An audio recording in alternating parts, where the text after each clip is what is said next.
नमः पार्वती पते हर हर महादेव। भारत की पवित्र अमरनाथ यात्रा, जो हिमालय की गोद में बसी बाबा बर्फानी की गुफा तक की एक आध्यात्मिक यात्रा है, अब न तो केवल देशवासियों बल्कि विदेशी युवाओं के लिए भी आस्था और आत्मिक खोज का केंद्र बन रही है।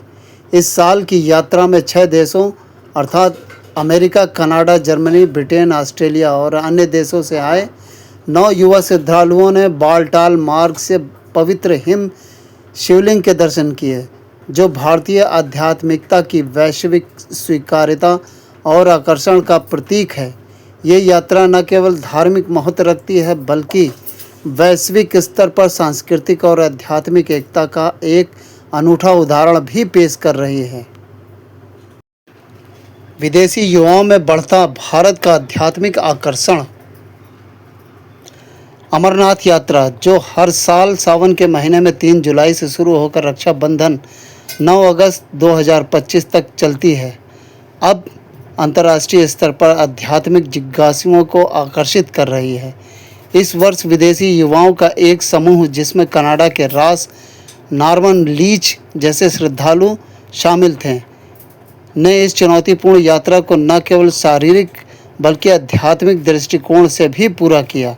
लीच ने बताया, हम पिछले 4-5 वर्षों से शिव हारमोनी तंत्र समूह के साथ इस यात्रा की तैयारी कर रहे थे। गुफा में दर्शन के दौरान मेरी आंखों से आंसू छलक पड़े और मैंने गहन शांति का अनुभव महसूस किया। ये एक शक्तिशाली स्थान है जो वैश्विक ऊर्जाओं को जोड़ता है। बता दें कि ये युवा किसी पर्यटन एजेंसी के प्रचारक नहीं हैं, बल्कि भारतीय संस्कृति और आध्यात्मिकता के प्रति गहरे आकर्षण से प्रेरित होकर आए हैं। उनकी ये यात्रा दर्शाती है कि भारत की आध्यात्मिक धरोहर अब वैश्विक स्तर पर युवाओं के बीच अपनी जड़ें जमा रही है। इन श्रद्धालुओं ने कश्मीर की प्राकृतिक सुंदरता और स्थानीय लोगों के आतिथ्य की भी जमकर प्रशंसा की, जिसने उनकी इस आध्यात्मिक यात्रा को और भी यादगार बना दिया।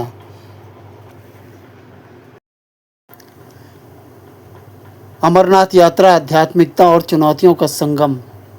अमरनाथ यात्रा, जो 15,000 फीट की ऊंचाई पर स्थित पवित्र गुफा तक ले जाती है, एक कठिन और जोखिम भरी यात्रा है।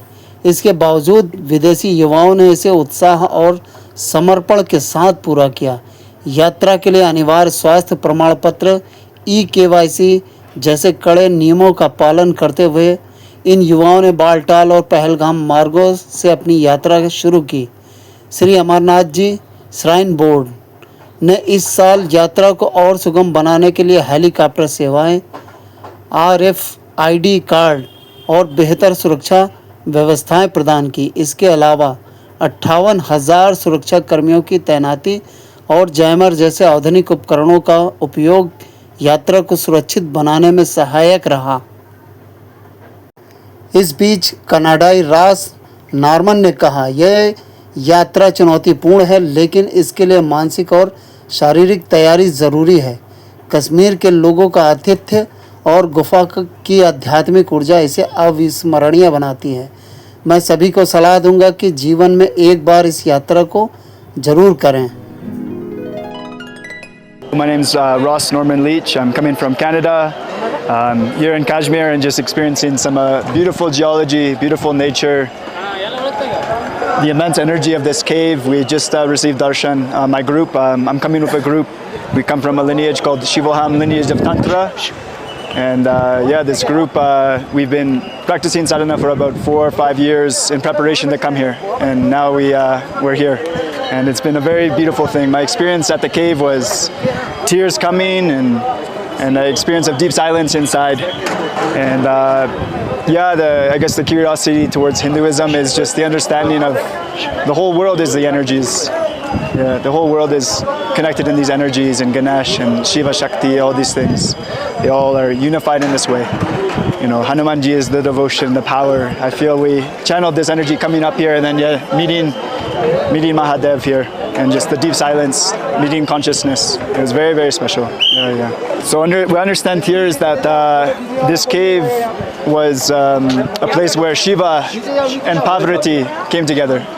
and they came together, and Shiva gave the darshan of immortality to Parvati. And so we get to tune into that energy here. We get to be part of that energy here, and it's a very special experience. Yeah, can't recommend it more. And the trek though is challenging. You must be ready. You must be ready for this trek, but it's very well worth it. The hospitality has been amazing. We have palkis. We're doing, having the palkis and the horses, all these things. It's been immensely helpful. Myself, I walked the entire time, but I have people in our group. They took palki, they took horses, and it was a great exchange. A great exchange. Yeah, very happy to be here. But yeah, I think there I have to call it. I think our group is about to get going. But if you have the chance, if you feel called to come here, come. It's a powerful place, and it's a place that, if there's the call, you must come. I have to